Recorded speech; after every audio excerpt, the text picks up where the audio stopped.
This is from Get Ready With Me in the shade Buttercream. Perfect for morenas like me.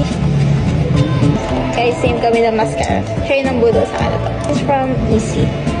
Ang tagal na nito sa akin ito. Hindi po rin siya masyado nababawas. Yung powder blush ko. It is from Sassy Color. TikTok made me buy this.